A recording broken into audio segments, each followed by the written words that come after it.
Ooh, this is a great card to start with. The Workshop Warchief. Ooh, they passed on the headquarters. Actually, could use more of these anyways. How does this one work? Exile up to 2 cards from a single graveyard.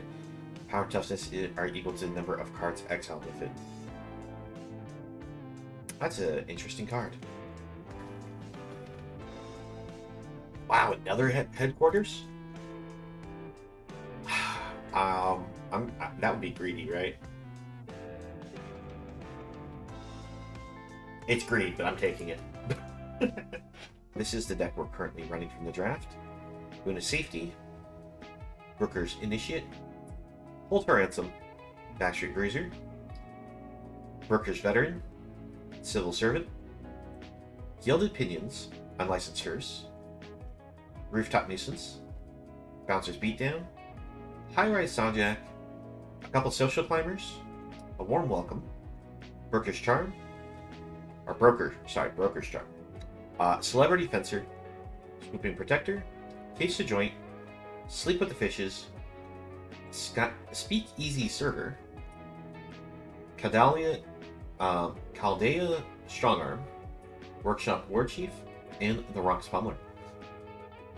We also managed to get ourselves a couple headquarters in the early draft picks. Now, this was a bit of a gamble going for these because they were literally pack 2 and pack 4. We weren't sure how good of a white, blue, green we'll be able to draft from it, but I think we ended up finding a decent deck. And this being our pack 1 pick 1, I think was a very strong card that we could have found. And the fact that this pass 2 is in pack 3, I'm still not sure how well this card's going to work out, but I'm curious to see how it's going to work.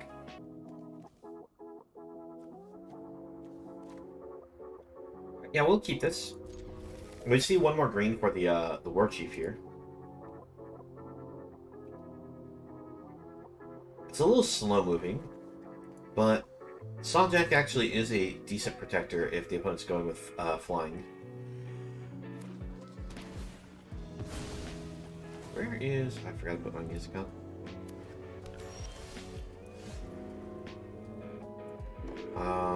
Alright. Lead with the white source, pass back.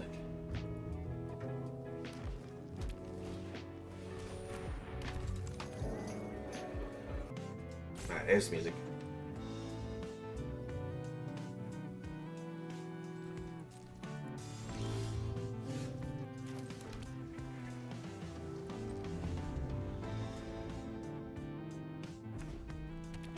Okay, so we're versus red, white, green. Got the Groundbreaker, which +2/+1 and is cost cheaper to attach to citizens.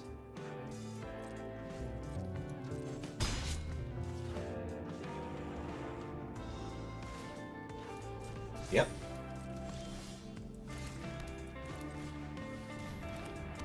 Alright, so we get the Social Climber to the board. We're not going to block this turn. Or maybe, well, yeah, we can't now, definitely, because they gave it Menace. And what this does is, it gives the creature Menace, and whenever it deals combat damage to a player, they get treasure tokens.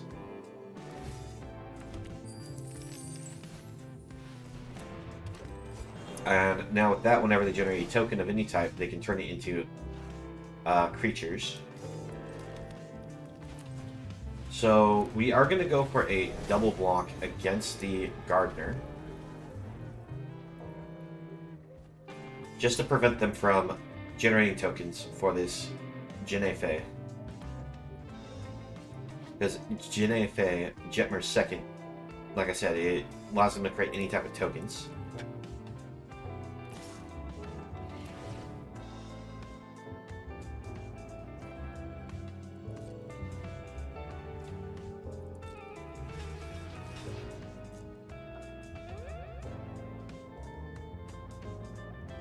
We are going to lose something in this.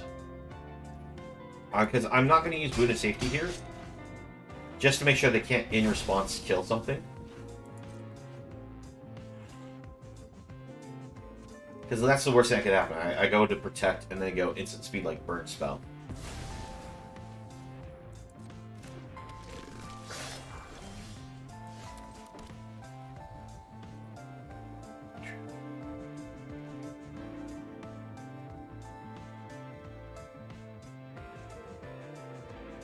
I think what's the better play here?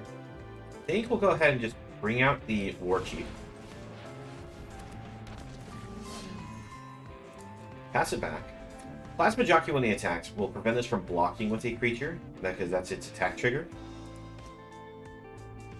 Now, if they say we can't block with Warchief, we will trade off the Sajak for this.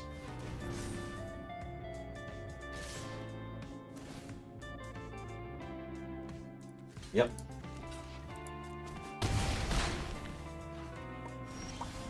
Alright, opponent unfortunately has been stuck on their mana. We are going to punish them for their lack of mana here. And get rid of their creature.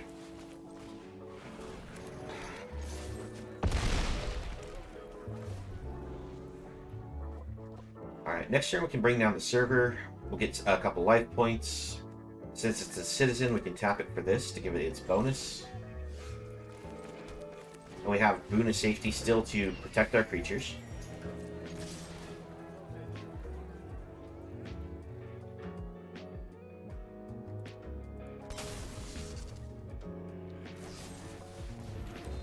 Protect it.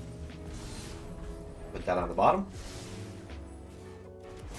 And I think we have this one all wrapped up.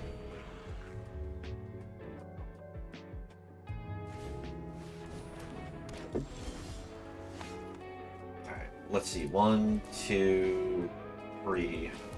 Cycle. Yep. And there we go. We have the Gilded Pinions to give us flying. And that is lethal. Alright.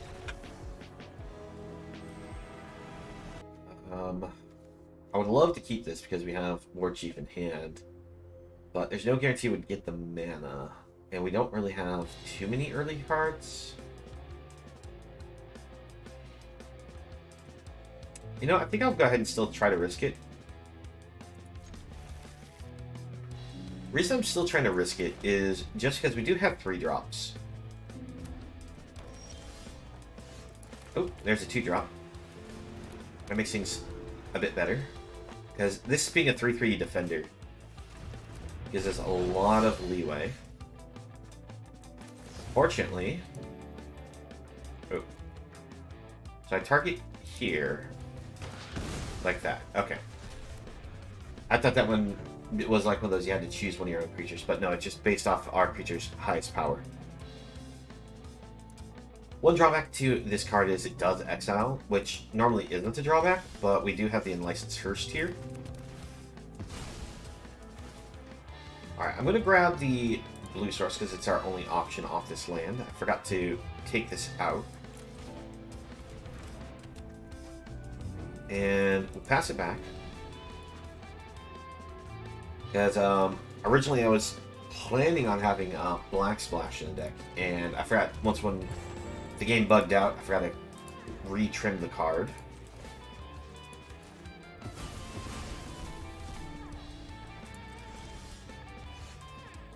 Right, bring out Sajak. Pass it back. We just need to draw lands. We have all of the top end of our deck. So, getting, specifically we want to draw another green source, so that way we play Warchief. But we'd like to get some white sources as well for when we draw our white cards.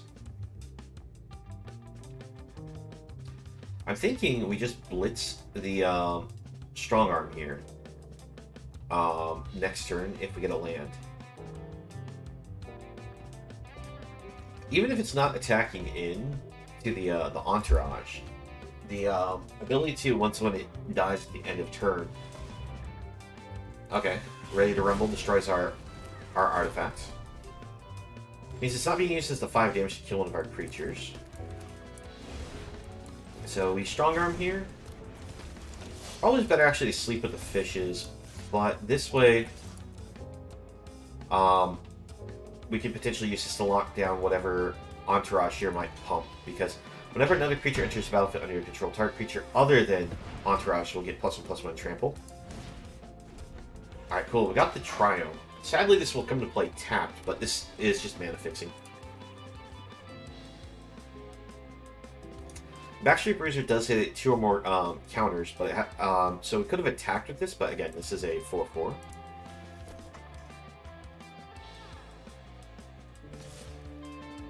So we'll take the hit. What does the opponent bring out? Alright, so it was a good thing we held on to the fishes, because that is a better card to make fall asleep.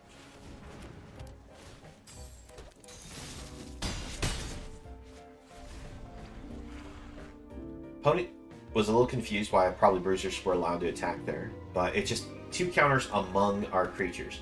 So if we have 2 counters on one creature, it still counts. It doesn't mean 2 counters on different creatures.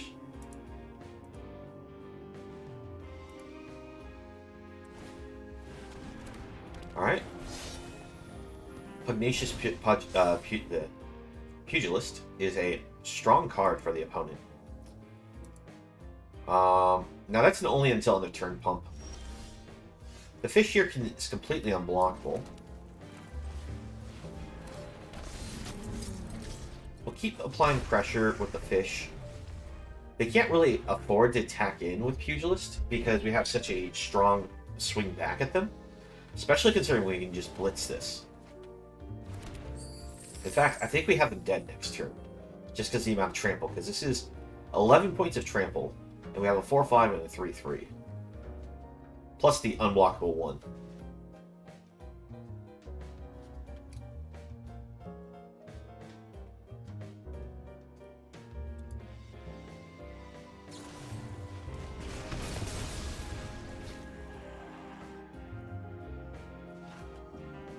Alright, opponent does have an answer of Calm the Professional. Now, it says damage can't be prevented this turn, which actually does allow it to get through the effect it has.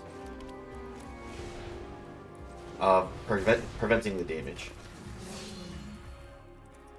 Now, we just go ahead and go in, because this should still be lethal. Because they only block 2 creatures. The best blocks they have is a 4/4 here, 4/4 here, and that's 4 damage getting in. Now, I guess they survive, but we'll have a 4/4 generated from the Warchief. We get a draw card, and they're down to 2.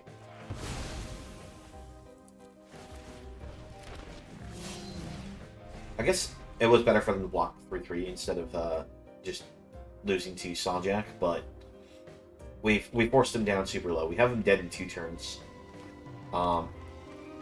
Because 1, we have Protector here.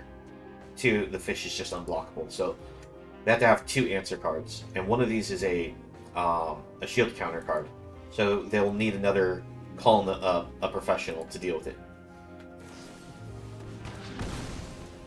Okay. Strong Fight spell.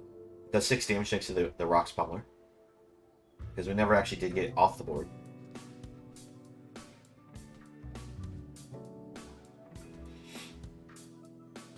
Opponent still can't attack it with Pugilist unless they have an answer spell for this 4/4 token.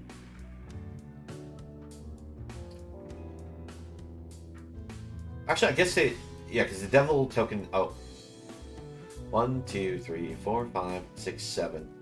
I guess they can pay for it. But it's okay. We'll force them to pay for it.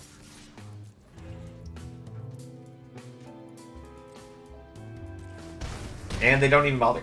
So what they could actually do is they can actually pay the 7 mana, which involves them sacrificing their 2 treasures.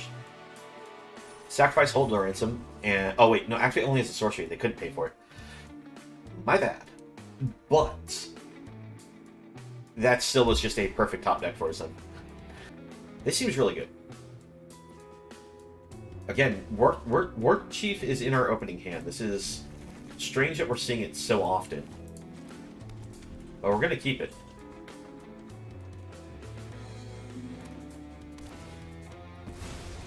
Oh, we're against some fellow brokers.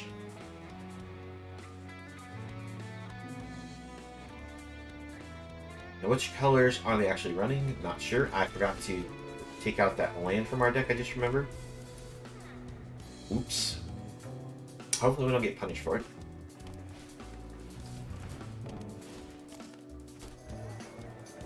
Courier's Briefcase is basically, it's just you play it and it's a treasure that generates a 1/1 token. Next turn we'll be able to bring out Fencer, gain a point of life if Climbers is still on board, and then after that we can bring out Bruiser and this will get a counter.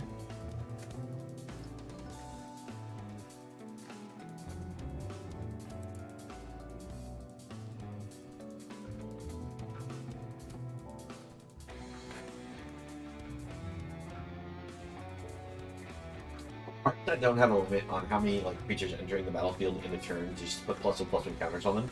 Can generally be very powerful in a draft, even if they are a little slow going. Just because drafts generally aren't super quick. There are a few outliers that break that mentality. We're going to risk the Social Climber in a trade. I say risk because opponent could be running pump spells.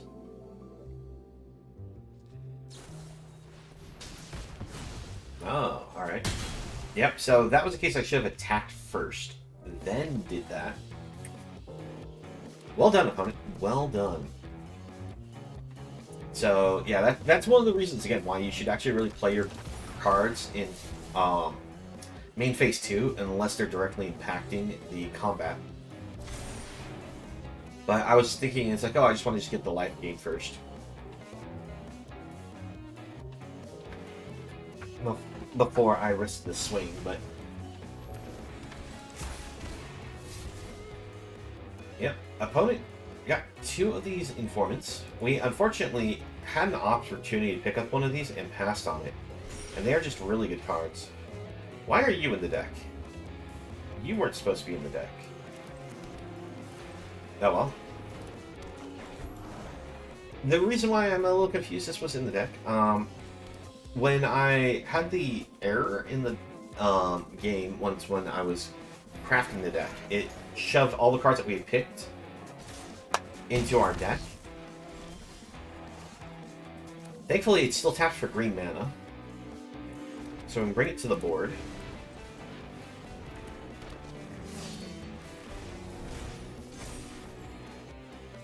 Alright, so we don't do anything other than play a Warchief and pass. We have the Boon of Safety here.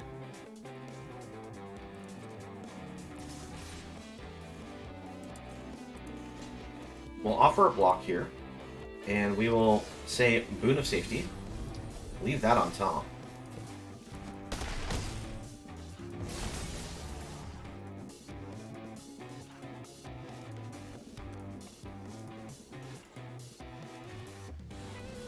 Alright, Cleanup Crew for the opponent is a dangerous card. Let's see, we don't have the ability to play both of these in the same turn, so we're just going to go for the Speakeasy server.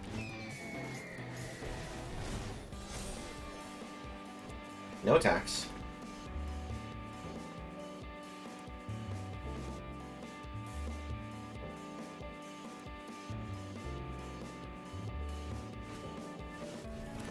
Another Adjudicators. Alright. Adjudicators is probably one of the strongest of these triple color options. Just because they have a you can't block function to them.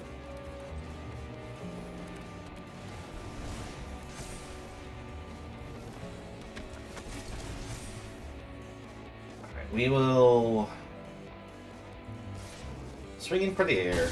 Because we need to put some pressure on the opponent.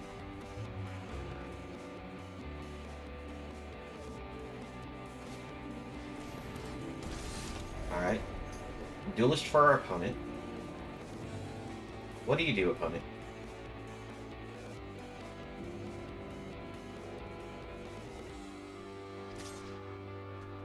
Just the Cleanup Crew? Double block like this?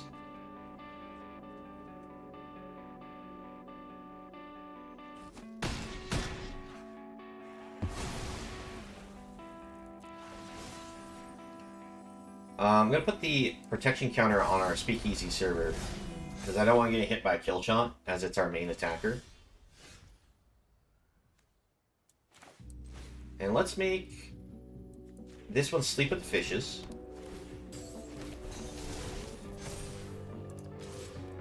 I see this is our biggest threat that our opponent has, actually. Because it comes with the shield counter, and with it being a 2-power double striker, it is a serious threat. Due to those being at 9, I am actually playing a little safer, making sure our fencer is just a big defender. And our goal is just to attack him with now fish and server until we can get there. 4 damage a turn means that we should have this closed out within 5 turns.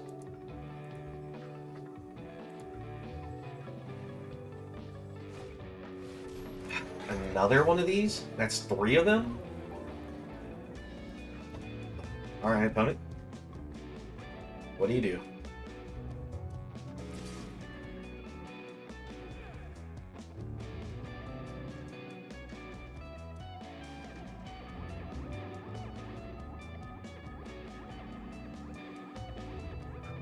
These are still kind of expensive cards. 5 mana.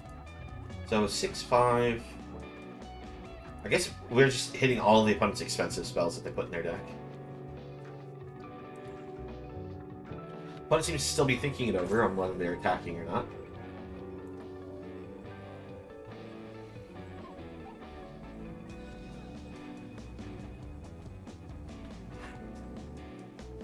Opponent, what are you doing?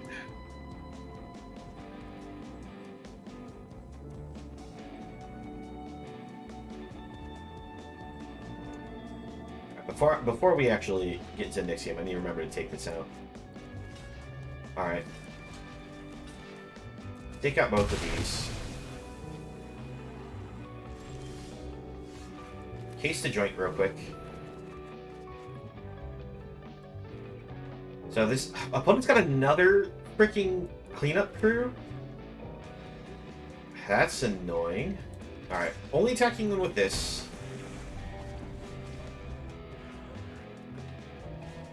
Alright, luckily though we do have the Broker's Charm here. Yeah, so they free up their Duelist, but we'll use Broker's Charm, get rid of the cleanup crew.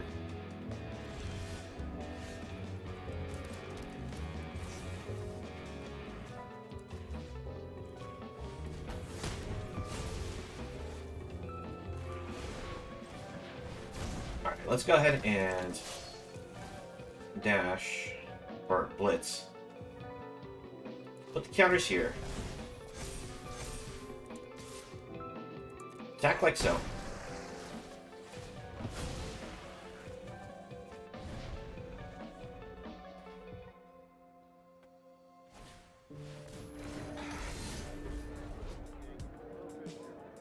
Whenever you attack a player with 1 or more creatures with power 1 or less, draw a card.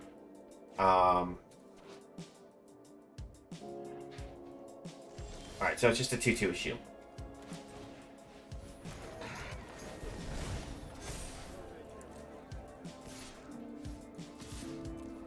Again, we're playing defensively here. We're only going in with 3 damage.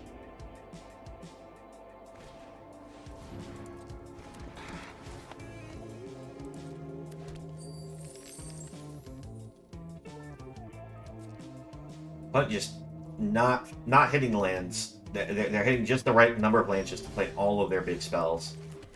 No flood for them.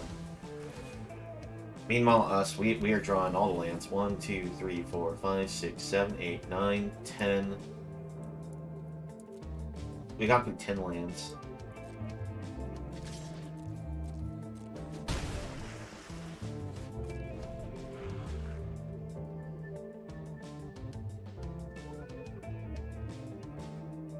Alright, they choose to attack it with all. We'll go block, block, block.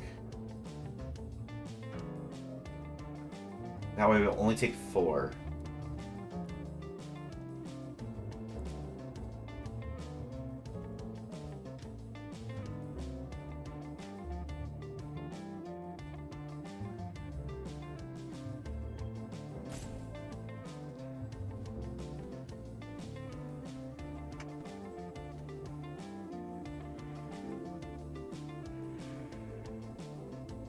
Glenda has been getting lucky on the comebacks.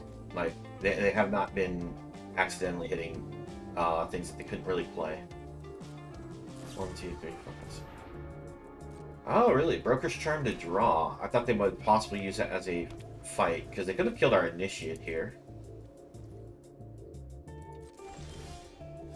They also could have used it to kill our fish. Unfortunately, again, we are... Alright, so we have them dead next turn if they don't have an answer. Question is, do we risk them having, like, kill shot? They would have played it by now. Right?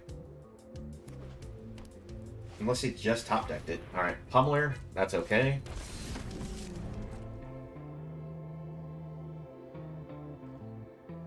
Anything else, opponent? Otherwise, we have you dead. Alright, we go for it. Because we're dead on their turn, possibly. Alright, cool. We get there. Oh, man.